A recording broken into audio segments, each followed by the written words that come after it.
I was watching Ozark and Barry at the same time, pretty much. And that's some of the darkest TV that's out there. Yeah. That's out there. How did you get connected with Barry, Paula? I'm a working actress. I got a call. Mm-hmm. And I went in and I did an audition. And I, most of the time when you do an audition, when it's like, it's whether it's a booking, whether it's good. I was like, okay, that's good. Mm-hmm. That's good. Mm-hmm. I got another call. They wanted me to meet Not Henry, excuse me. They wanted me to meet Bill and Alec Bird. Yes. And I was like, can't they watch the tape? Yeah, right. Can't they watch the tape? Right. And I went back in and had a great time. And that's how I got hooked up with Barry. Right. You weren't in too many comic scenes, though, for Barry. What do you mean? Well, I mean, you were in some serious scenes, like some serious dramatic, wild, off-the-wall, nutty scenes. But when did you meet Henry Winkler? We had on our first table read. See, I didn't know that they had already shot the pilot. Okay. I thought that we were just starting off all together. Yes. And we did this table read. We had a table read for all of the episodes.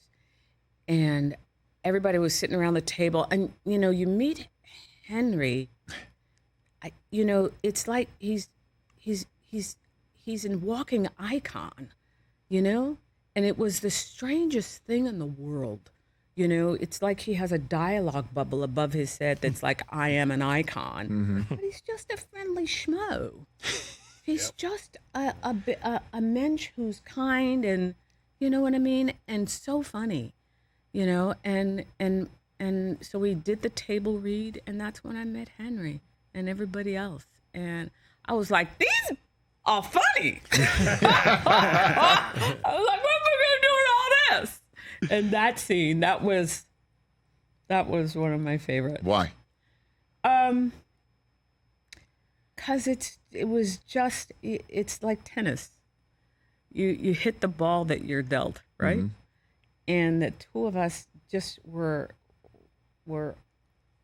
equally yoked, can I say? Okay.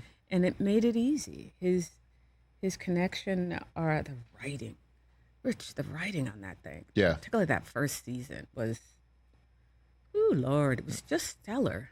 And between that and working with somebody like Henry, it's a joy, and it makes it easy. Yeah, he is just a very sweetheart, giving, light from inside type individual that we've met here a couple of times on this show. Yep. And then you're right, he is an icon. Certainly when he came in here and the lights were off and he just knocked the wall and the lights came back on.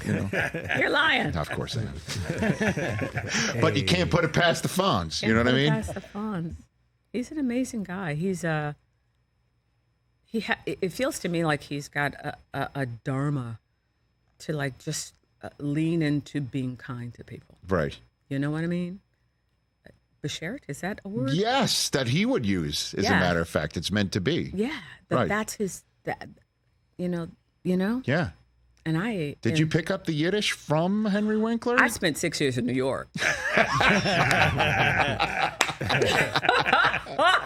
Don't get it twisted. Okay. And I had a friend of mine. I had a friend of mine who she's African American. Her dad is African American, and her mom is Jewish. Yes. And she taught me all kinds of things, like Nadischkeit.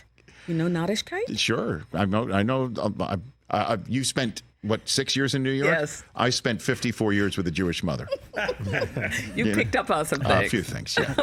I learned Beshert, Nadischkeit. Look at you. What is it? There was another word. What's the word for what? I don't know. Careful, because it could be. I'll be good. I know. It's kind of funny. I love it. Catch the Rich Eisen Show every single day on the Roku channel, 12 to 3 Eastern, for free.